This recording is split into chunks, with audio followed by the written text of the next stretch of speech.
सना, आपसे मेरा दूसरा सवाल है। इमरान खान ये दावा कर रहे हैं कि हुकूमत अप्रैल 2023 में इंतखाबात करवाने पर मजबूर हो जाएगी। आप क्या समझती हैं, ये दावा दुरुस्त है खान साहब का?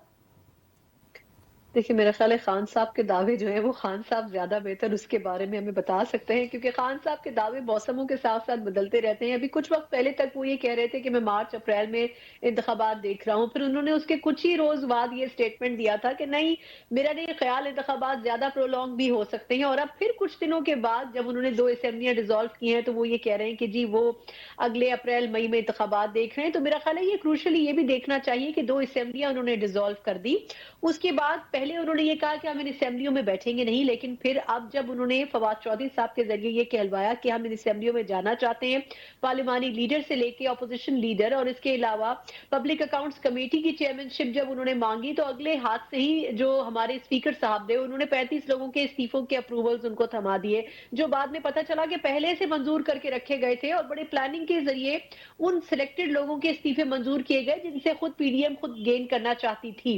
अब देखना यह है कि खान साहब की स्ट्रैटेजी क्या होती है, क्योंकि यहाँ पर एक तरफ से एक्शन और दूसरी तरफ से रिएक्शन हो रहा है। कल मैंने एक लफ्ज इस्तेमाल किया था कि बड़ी गंदी पॉलिटिक्स इस वक्त खेली जा रही है, और मेरा ख्याल है कि इस वक्त दूसरी तरफ के सियासतदान भी पाकिस्तान तहरीक इंसाफ के तर्ज सियासत के कायल हो गए और उन्हीं की तरीके से सियासत कर रहे हैं।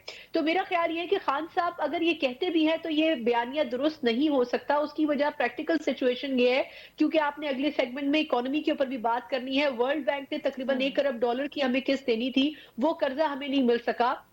हमारे जो फॉरेन रिजर्व्स हैं वो नीचे से नीचे $4 अरब के करीब वो आ चुके हैं। गवर्नर स्टेट बैंक को आज जो ताजिर है उनको कहना पड़ा कि जी खुदारा हम हालात सुधारें। मतलब कहने का मेरा मकसद ये है कि इस वक्त जो हमारी सिचुएशन है वही ये डिजर्व नहीं करती है कि हम इलेक्शन में जाएं। फिर ये कि सूबाई असेंबलियों के आप ऑलरेडी दोनों असेंबलियों को डिसॉल्व कर चुके हैं, उनके लिए भी इलेक्शन कमीशन प्रिपरेशन कर रहा है। फिर आपने सेंसस करवाने हैं, आपने डीलिमिटेशंस करवानी है, आपने एक कराची और सिंध का बल्दियाती इंतखाब खोला है, तो उसमें लातादाद मसाइल निकल आए, आपको पता चल गया है आप कितने पानी में खड़े।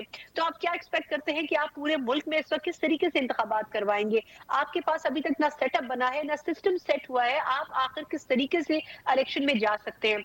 मरियम साहिबा तकरीबन हफ्ता 10 दिन बाद पाकिस्तान वापस आ रही हैं। बड़ी उन्होंने कर्म किया कि पाकिस्तान वापस आकर लोगों से बात कर सके।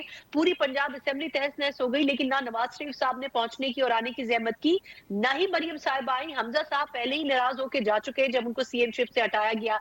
तो इस वक्त जो खिचड़ी है नजर कुछ नहीं आता। बाहर ये लगता जरूर है कि पॉलिटिक्स और इलेक्शन का मौसम है, लेकिन आप देखेंगे कि ये जब तक जी। हमारे अगले चंद माह गुजरेंगे और हम बजट की तरफ जाएंगे और कुछ अच्छी बरात अवाम तक हम कन्वे कर सकेंगे, जब तक हमें कर्ज नहीं मिल पाते दूसरे ममालिक और इदारों से, तब तक मेरा ख्याल है कोई भी पॉलिटिकल पार्टी इलेक्शन फेज में नहीं आएगी। सिर्फ खान साहब और ठीक। पाकिस्तान तहरीक इंसाफ जो है वो इलेक्शन मोड में है।